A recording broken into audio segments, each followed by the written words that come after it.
दुनिया भर के केंद्रीय बैंकों की गोल्ड खरीद को लेकर वर्ल्ड गोल्ड काउंसिल के सर्वे में पता चला कि अगले एक साल के दौरान दुनिया भर के केंद्रीय बैंक अपनी गोल्ड खरीद को बढ़ा सकते हैं। सर्वे में भाग लेने वाले 89% केंद्रीय बैंकों ने कहा है कि अगले एक साल के दौरान गोल्ड में सेंट्रल बैंक की खरीदारी बढ़ेगी। इन बैंकों में 45% केंद्रीय बैंक ऐसे भी रहे जिन्होंने कहा कि अगले एक साल में वे खुद भी गोल्ड की खरीद करेंगे। सर, इस सर्वे को गोल्ड की कीमतों के साथ जोड़कर कैसे देखा जाए? देखिए, सोने को लेकर लगातार जो बात हम कह रहे हैं और बाकी बराबर आपसे कह रहे हैं कि तात्कालिक तौर पर डॉलर की मजबूती, कच्चे तेल की तेजी जो युद्ध के कारण आई थी, उस वजह से सोने की कीमतों में गिरावट थी। लेकिन मौद्रिक रूप से भी और अंतर्राष्ट्रीय स्तर पर वित्तीय आधार पर भी सोने के लिए मांग बनी हुई है। देखिए, आज भी गोल्डमैन सैक्स का एक अनुमान आया जिसमें कहा गया कि $6000 तक की कीमत के प्रोजेक्शन पर वो कायम है।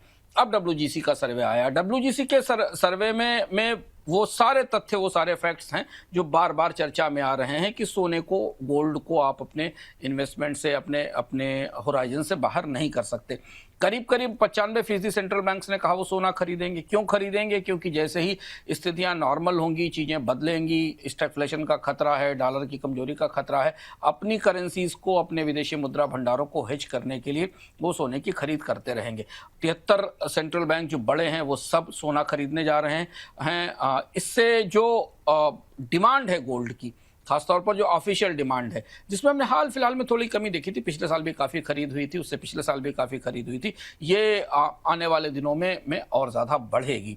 क्योंकि क्राइसिस हेज, डाइवर्सिफिकेशन और जियोपॉलिटिकल चेंजेस जो हो रहे हैं, उसके बाद सेंट्रल बैंक्स के पास गोल्ड की खरीद बढ़ाने के अलावा कोई दूसरा विकल्प नहीं है। हालांकि युद्ध खत्म हुआ है, रूस और यूक्रेन के युद्ध में नई तेजी आई है, ईरान और अमेरिका के बीच युद्ध विराम हुआ है, लेकिन कब, कहाँ, कौन सी से भूगोल में दोबारा जंग शुरू हो जाए, इसका खतरा बराबर बना हुआ। और जो भी शांतियां हुई हैं हाल फिलहाल के दिनों में, वो बड़ी फ्रेजाइल हैं, बड़ी नाजुक हैं। इसलिए किसी भी स्थिति में बैंक अपने विदेशी मुद्रा भंडार को लेकर जोखिम नहीं ले सकते। और ये बता रहा है कि गोल्ड की कीमतों में एक सतत तेजी और मजबूती आने वाले दिनों में बनी रहेगी। उतार चढ़ाव हो सकता है, स्पेकुलेटिव प्रेशर्स बन सकते हैं, लेकिन अब गोल्ड नए सिरे से कुछ दूसरे फंडामेंटल्स के साथ वापसी करेगा जो हमें आने वाले दिनों में दिखाई देगा।